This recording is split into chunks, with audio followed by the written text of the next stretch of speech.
Assalamualaikum warahmatullahi wabarakatuh.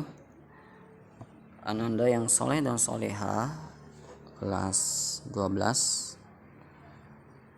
Insyaallah kita akan memulai pelajaran akidah akhlak pada hari ini dengan nilai-nilai mulia al-asmaul husna.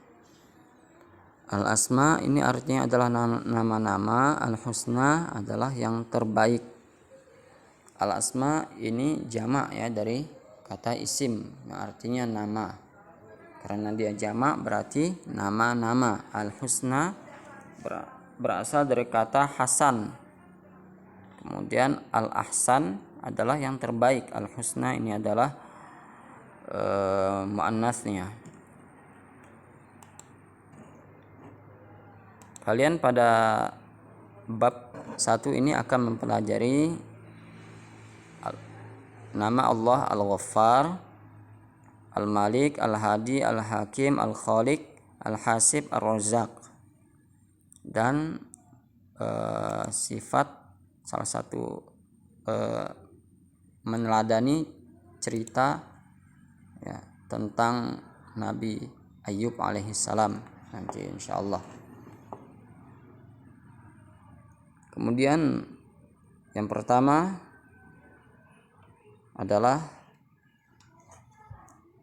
Al-Ghaffar. Al-Ghaffar artinya adalah Maha Pengampun. Ayat Al-Qur'annya adalah faqultu astaghfiru rabbakum innahu kana ghaffara.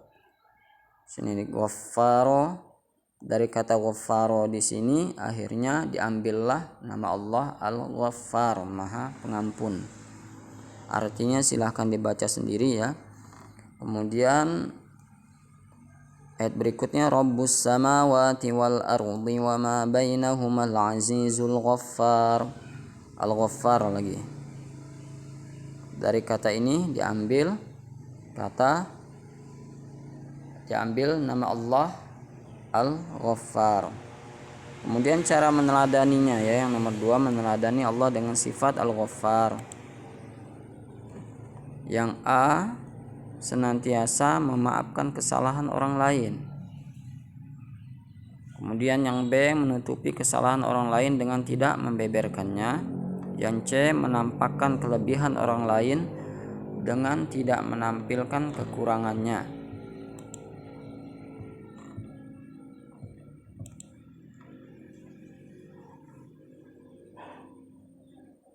Ini ya, man satara musliman satarallahu fid dunya wal akhirah. Barang siapa yang menutupi keaiban seorang muslim, maka Allah akan menutupi aibnya baik di dunia maupun di akhirat. Hadis riwayat Ibnu Majah. Kemudian Ar-Razzaq artinya adalah Maha Pemberi rizki. Di sini ya, innallaha huwar razzaqu dzul quwwatil matin. Ar-Razzaq di sini, dari kata inilah diambil nama Allah Asmaul Husna Ar-Razzaq. Kemudian cara meneladani Allah dengan sifat Ar-Razzaq. Yang A, setiap orang sudah dijamin rezekinya. Ini yang paling penting ya, bahwa semua orang itu sudah dijamin rezekinya. Bahkan ulat sekalipun yang berada di dalam batu telah dijamin oleh Allah Subhanahu wa taala rezekinya. Kadarnya sudah ditetapkan oleh Allah. Wa ma min dabbatin fil ardi illa 'ala Allahi rizquha. Dan tidak ada suatu binatang melata pun di bumi melainkan Allah lah yang memberi rezekinya. Semuanya Allah Subhanahu wa taala yang memberikan rezeki. Kemudian yang B, berusaha secara maksimal dan qanaah. Qanaah ini adalah merasa cukup dengan rezeki yang telah diberikan oleh Allah Subhanahu wa taala. Kemudian yang C, mengantarkan rezeki kepada orang lain. Ya ayyuhalladzina amanu anfiqu mimma razaqnakum. Wahai orang-orang yang beriman, infakkanlah sebagian dari apa yang telah kami berikan kepada kalian dari rezeki. Maksudnya mengantarkan rezeki yaitu memberi orang ya. Bersedekah, berinfak, berzakat, itu maksudnya. Kemudian Al-Malik artinya adalah raja ya, yang merajai, yang menguasai, itu adalah Al-Malik. Fata'ala Allahul Malikul Haq. Maka maha tinggi Allah, raja yang sebenar-benarnya. Allah yang raja yang sebenar-benarnya.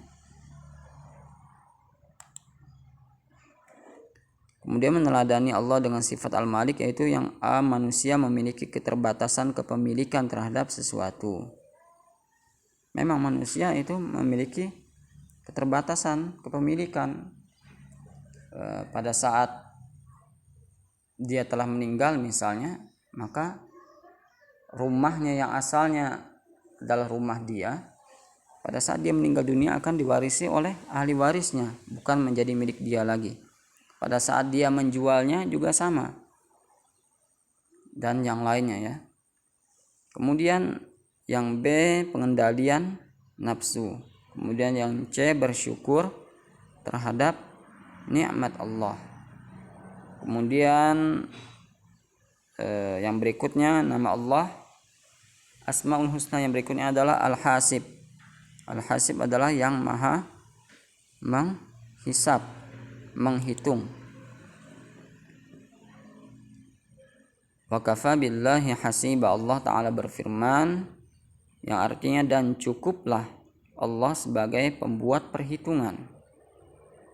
Kemudian meneladani Allah dengan sifat Al-Hasib, yang tenang dan tentram bersama dengan Allah Subhanahu wa taala. Allah Ta'ala berfirman, wa qalu hasbunallahu wa ni'mal wakil, dan mereka berkata, cukuplah Allah menjadi penolong dan Allah adalah sebaik-baik pelindung. Yang B, melakukan amal soleh semata-mata karena Allah, karena ingin mengharapkan pahala dari Allah, ingin mengharapkan balasan hanya dari Allah, takut terhadap azab Allah Subhanahu wa taala. Inilah yang dinamakan dengan ikhlas. Kemudian yang C, melakukan introspeksi diri secara terus-menerus.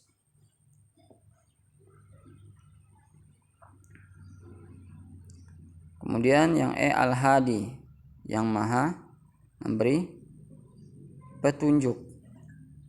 Allah Ta'ala berfirman, wa innallaha lahadil ladzina amanu ila siratim mustaqim.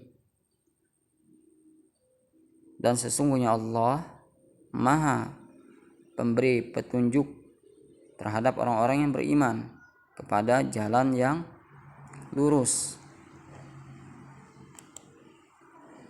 Cara meneladaninya yaitu dengan meyakini bahwa petunjuk Allah Subhanahu wa taala banyak sekali.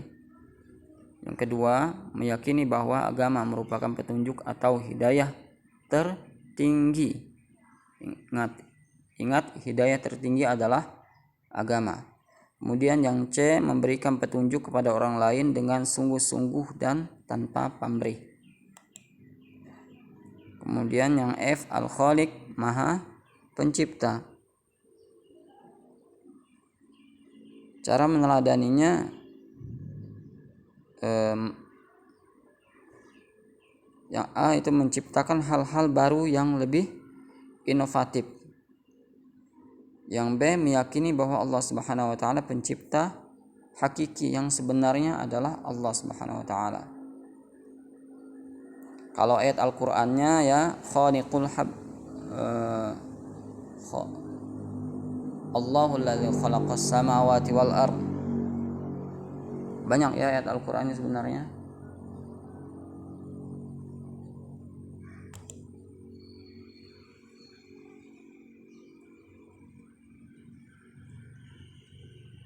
Kemudian yang G, Al-Hakim.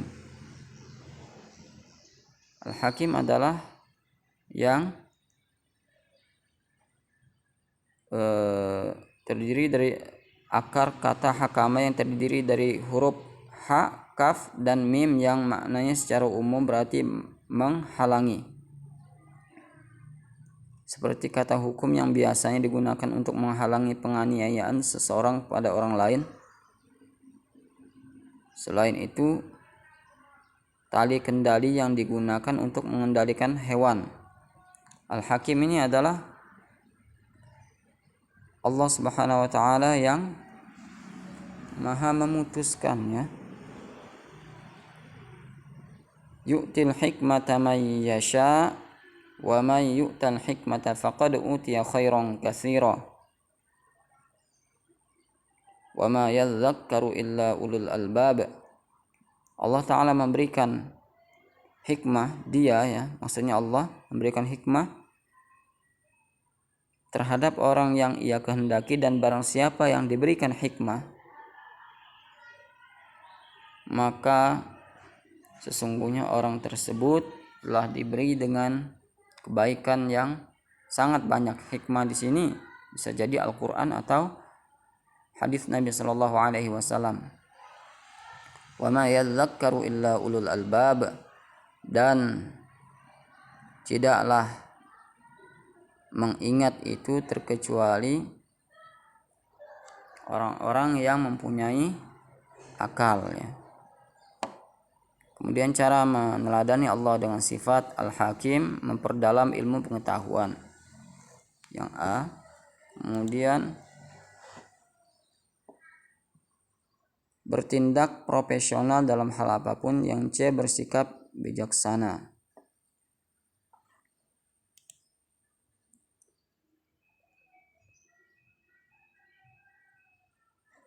Jadi tadi Al-Hakim tadi bukan Allah yang Maha